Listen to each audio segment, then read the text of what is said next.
Welcome all to our channel GTech Client. One of our channel subscriber give us a suggestion to provide a numbering to our video tutorials. So I would like to thank you for the suggestion. Our today's topic number 6 in ASP.NET Core video series is ASP.NET Core routing. So in this video, we'll discuss and understand what is routing, how it's work, and how to configure the routes. So let's start. So first we check what is routing. So routing in ASP.NET Core is a process of mapping incoming requests to the application logic that are resides in controllers and methods. ASP.NET Core maps incoming requests based on the route that are configured in your application. And for each route, you can set a specific configurations such as default values, message handler, constraints, and so on. There are two techniques of routing.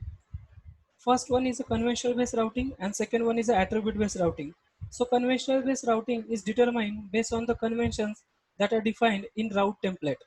And at runtime, it will map requests to the controllers and actions.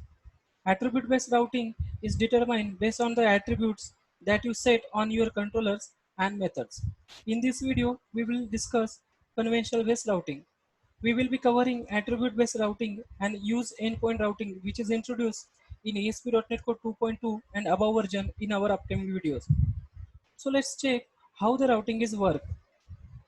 When the request came from the browser at our application, the controller in MVC handles the incoming request and responds to the user action. The incoming request URL is mapped to the controller action method. This mapping is done by the routing rule defined in your application. If URL is not matched, is written as a page not found response. For example, when the request is issued to the home/index, this URL is mapped to the index action method in home controller class.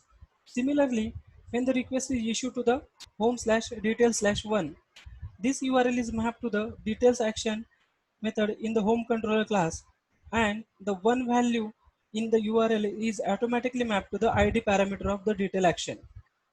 So now let's check how to configure the routes. So let's switch to the Visual Studio. We'll run our application and see the results of the route that we have discussed previously in this video.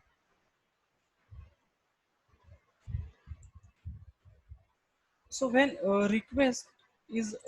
we request for the index slash home slash index, then it is mapped to the index action in home controller.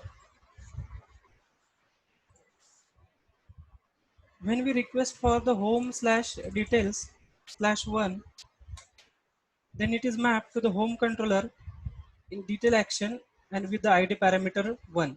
So if I change the parameter, if you see, it will call to the change. So if I request is made without a controller or action, so it is still calling the index method in the home controller. So if you notice, we have not explicitly defined any routing rules in our ASP.NET Core application. So the question comes to your mind, how this URL is mapped to the index action in home controller.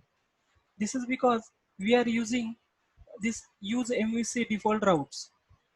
If you go to the definition by pressing the F12, if you see the default route is configured with the controller name equals to a home, action name equals to index, and the parameter as a optional.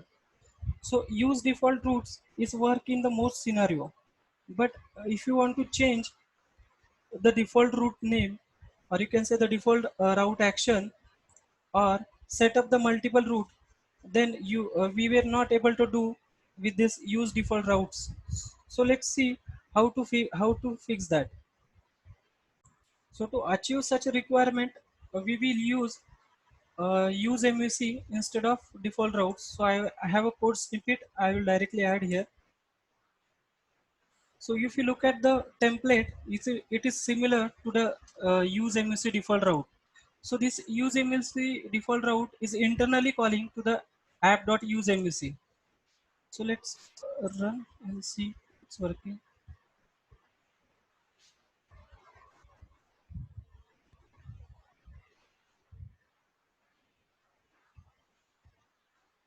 Okay, so let's change the default action name to about.